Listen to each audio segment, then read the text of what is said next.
Olá, mulher linda, sábia e que edifica o lar. Eu sou Eliane Cristine e estamos lendo de segunda a sexta o livro de Priscila Shirer, A Resolução de Toda Mulher. Este projeto está autorizado pela editora BV Books. Para a aquisição do livro, entre em contato pelo site bvloja.com.br. E chegamos ao 35º dia. Hoje iniciaremos uma nova resolução. Estamos lendo a segunda parte desse livro que define: eis o que tenho. Minha integridade, a decisão de viver nos padrões mais altos de virtude e pureza. E hoje vamos ler solidez estrutural. Este capítulo estará dividido em 2 dias, em 2 partes. Pai, eu oro pela amiga que me ouve. Que ela entenda que o Senhor deseja que o caráter dela se assemelhe ao do seu filho Jesus. Isto significa que ela irá andar na contramão do mundo, daquilo que até mesmo parece ser certo, porque todo mundo faz, mas que fere ao teu coração e ao sacrifício na cruz. Capacite-a a viver em níveis mais elevados do que a sociedade atual percorre.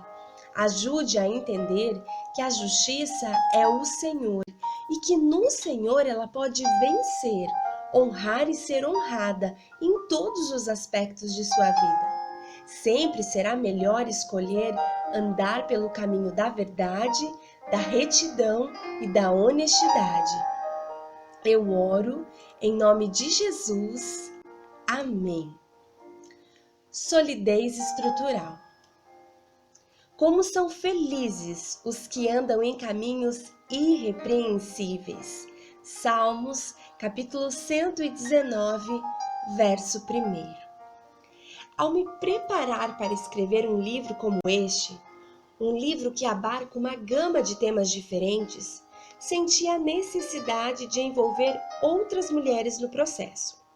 Então eu enviei cópias de todas essas decisões para um grupo de amigas minhas, mulheres de diferentes faixas etárias, etnias e rotinas, para que elas pensassem em oração em cada uma dessas decisões e em como estas interagem com a realidade. E com muita intensidade, esta resolução específica sobre integridade e pureza pessoal atingiu alguns dos pontos mais profundos do coração das mulheres, desafiando-as e convencendo-as de uma forma que verdadeiramente provocou uma resposta. Eu não tolerarei as influências malignas em mim ou em minha casa. Mesmo da maneira mais justificável, essa é uma daquelas frases que nos toca no fundo da alma.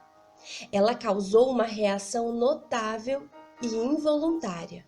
Ai, a maioria das mulheres não tem problemas em evitar, ou pelo menos em reconhecer as coisas ostensivamente más que são inaceitáveis.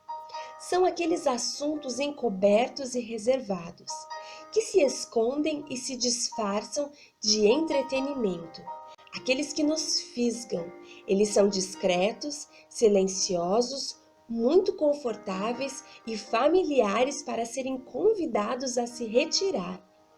São apenas isso, justificáveis. No entanto, quando vistas preto no branco, comparadas a uma lista de resoluções como esta, elas estranhamente perdem a sua cobertura e sua camuflagem. Muitas mulheres, ao correr o dedo ao longo da página, de repente o retiram como se estivessem tocando em uma chapa quente. A queimadura nas suas impressões digitais se junta a uma sensação estranha em relação às suas convicções. Parece um bom momento para fechar o livro, ou pelo menos para ler algo menos doloroso, menos penetrante. Sem dúvida, este ponto da resolução exige um olhar íntimo, pessoal e introspectivo sobre o que acontece em nossos corações e lares. Ele toca em algumas dessas concessões que fazemos a portas fechadas, no silêncio de nossos refúgios e sala de estar, onde a preguiça e a tolerância se encontram depois do jantar e ficam acordadas durante a madrugada. É por isso que, honestamente, muitas vezes precisamos de uma decisão como esta antes de reconhecer que as coisas que temos permitido tempo e atenção são uma contradição gritante de quem nós somos e do que dizemos que acreditamos.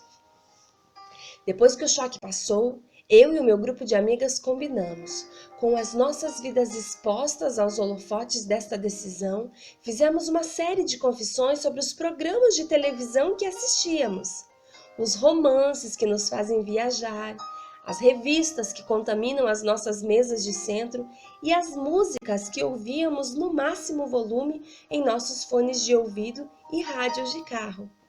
Dispostas a ir a um ponto mais fundo, uma irmã percebeu que a ligação divertida e amigável que ela mantinha com uma antiga paixão portava uma corrente de infidelidade emocional e de desastre em potencial.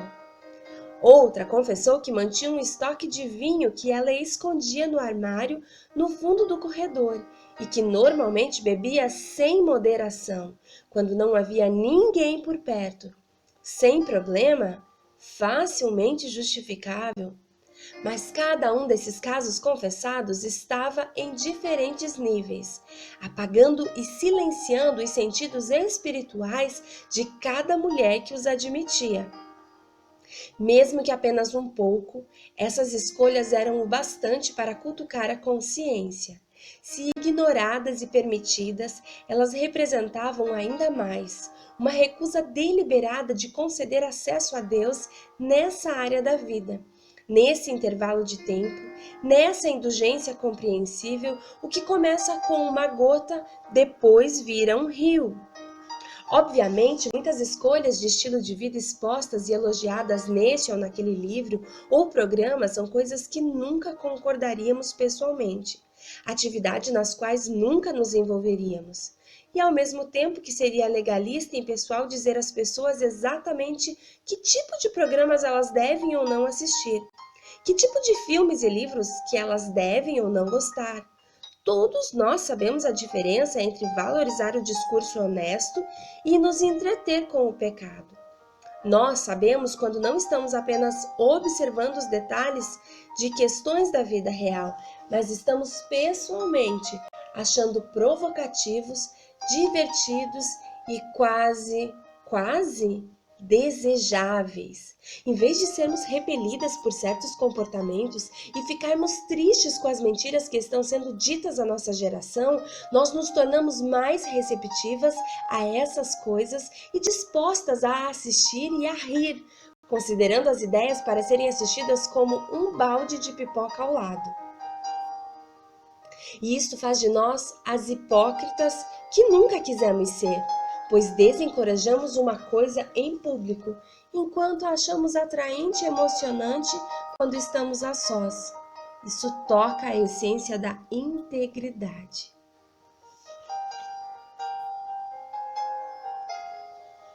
Iremos dar continuidade nessa leitura amanhã, mas eu gostaria de que você pensasse a respeito disso. Quando normalmente hoje nós não assistimos mais novelas porque conseguimos nos desvencilhar e entender que ela não traz nada para a nossa vida, mas nos modernizamos e hoje somos tão chiques e finas que passamos a assistir seriados com produções hollywoodianas fantásticas.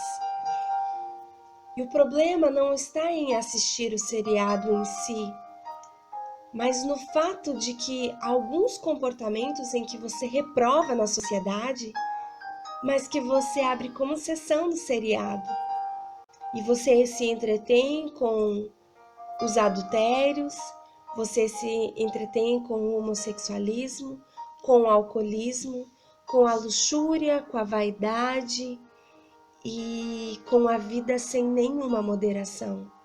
Porque é isso, por exemplo, que os seriados trazem aos nossos lares quando nós os estamos assistindo. radical? Não.